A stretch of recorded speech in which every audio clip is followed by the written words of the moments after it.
So we think about here today, and we're thinking about customers. It almost feels like the pandemic has done this weird little just reset for customer relationships.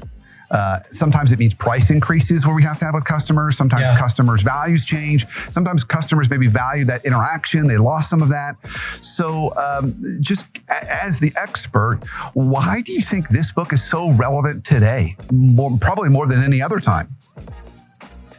Well, everybody's customers have changed in the last couple of years, given, I think there were a lot of forces already at play that were changing, the nature of the relationship that organizations have with their customers. And by the way, just as an aside, I have a pretty broad definition of what a customer is, right? It can be either the direct, people you're serving and marketing to and selling to if you're a company. If you're a nonprofit, it could be, the people that are your donors, or it could be certainly the people that you're trying to help with your nonprofit organization. If you're a university, it can be your students, it can be your faculty. But you can use that label to apply to essentially any person or group or organization whose problems and goals you want to understand well enough that you can find ways to help them solve those problems and achieve those goals. So really, by that definition, and I'm on a tangent here to your main question, which I'll get back to. By that definition, everybody in an organization has customers, right? The obvious suspects, like people working in sales or marketing or product development, they need to worry about the customers of the organization directly. But even internal people, if you're working in HR, the employees of the organization are in a sense your customers, like people whose problems and goals you want to understand so you can help them.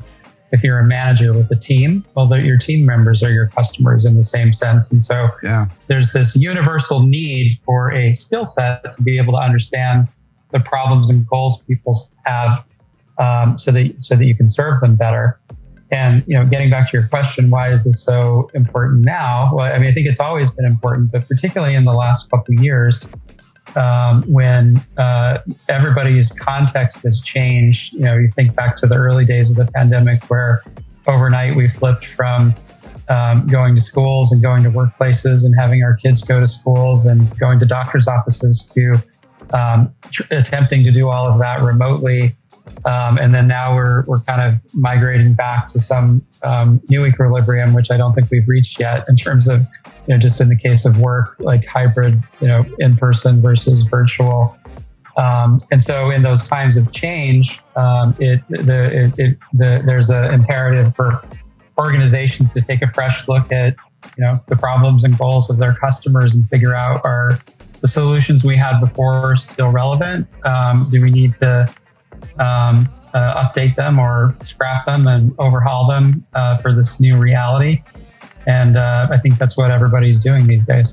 It sounds like everybody has the opportunity to rethink and revisit their relationships with their customers and what their customers want and need right now, and how that may have changed over the pandemic. And it might be that they are really hungry for things they've missed, or it might be that their needs have changed.